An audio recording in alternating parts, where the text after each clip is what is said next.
সবাই কেমন আছেন? আশা করি সবাই ভালোই আছেন। আজকে ভাবলাম আপনাদেরকে একজনের সম্পর্কে অবগত করা দরকার। আশা করি সবাই তাকে চেনে। ব্যাকগ্রাউন্ডে যার ছবি রয়েছে তারই কথা আমি বলছি, পণ্ডিত রবিশঙ্করজি, যার জন্ম এপ্রিল মাসের 1920 সালে। ভারতবাসী হিসাবে এবং বিশ্ববাসী হিসাবে প্রত্যেকের জানা দরকার তার অবদান বাংলাদেশের পরিস্থিতির পেছনে।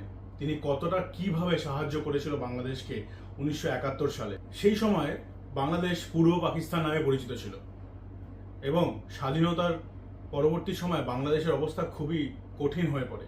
সেখানে মহামারী দেখা দেয়, খাওয়ারের প্রবলেম হয়, ফান্ডস ছিল না, টাকা পয়সা তো ছিলই না, সমস্ত কিছু তো সব চলে গেছিল। সেই পরিস্থিতিতে পণ্ডিত রবিশঙ্করজি দেখেন যে মাইনরিটি যারা আছে, হিন্দুরা স্পেশালি, তারা বাংলাদেশ থেকে প্রচুর লাখো লাখো লোক ভারতবর্ষে চলে আসছে।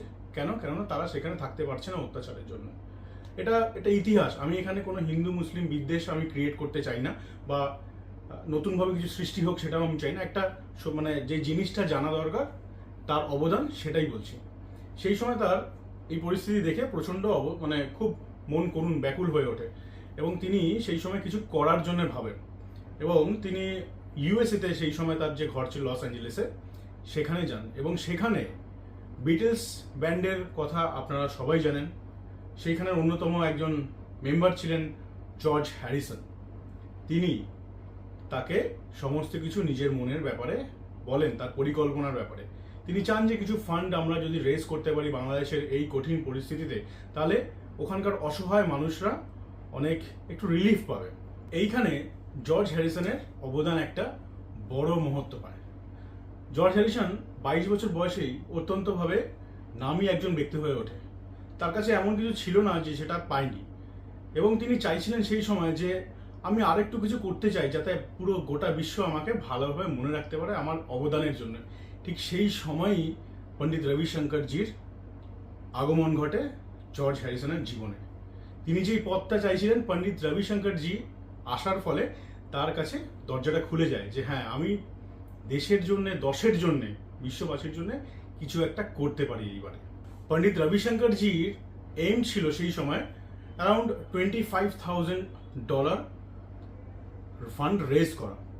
তিনি যখন এই কথাটা জর্জ হ্যারিসনকে জানান, তিনি বলেন এবং ভাবেন যে রবিজি যেই জিনিসটি চাইছেন $25,000, তার থেকে আমরা প্রচুর বেশি কিছু করতে পারি বাংলাদেশের এই পরিস্থিতির জন্য, মানুষের পাশে থাকার জন্য।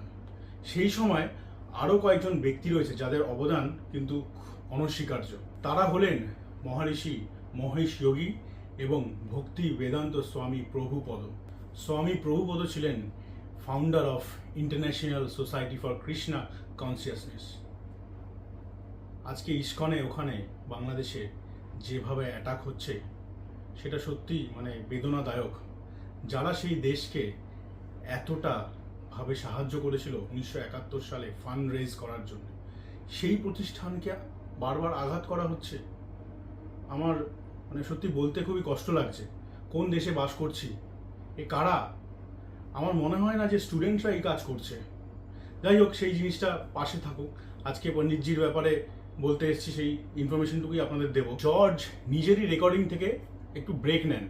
ব্রেক নিয়ে পণ্ডিত রবিশঙ্করজিকে হেল্প করেন একটি ডকুমেন্টারি সাউন্ড ট্র্যাক ফিল্ম করার জন্য, যেটি রাগা নামে বিখ্যাত। পরবর্তীকালে পণ্ডিত রবিশঙ্করজি এবং জর্জ হ্যারিসন, পিছনে দেখতে পাচ্ছেন যাদের ছবি, তারা একটি কনসার্ট করেছিল। সেই কনসার্টে সেল হয়েছিল টিকিট যার মূল্য ছিল $2,43,000, এবং যে ফিল্ম ছিল ডকুমেন্টারি, আর টোটাল গ্রস সেলিং হয়েছিল পরবর্তীকালে টাইমস ম্যাগাজিনে জানা যায় $14 মিলিয়ন। কিন্তু যারা অর্গানাইজার ছিল তাদের একটি ছোট্ট ভুলের জন্য অ্যামাউন্টটা কমে যায়। কিভাবে কমে? তারা গভর্নমেন্টের কাছে ট্যাক্স এক্সেমশনের জন্য কোনো কিছু আবেদন করেনি, যার ফলে পরে বাংলাদেশকে $12 মিলিয়ন এখান থেকে সেন্ড করা হয়। তো মোদ্দা কথা এই হলো যে সেই সময় পণ্ডিত রবিশঙ্করজি এবং জর্জ হ্যারিসন কতটা ভাবে নিজের আউট অফ দ্য বাউন্ডারি গিয়ে চিন্তা ভাবনাটা রেখে মানুষের পাশে দাঁড়ানোর জন্য ফান্ড রেজ করিয়েছিলেন। তো আমাদেরকে তাদের অবদান ভুলে গেলে চলবে না, তাদের অবদান সবসময় মনে রাখতে হবে।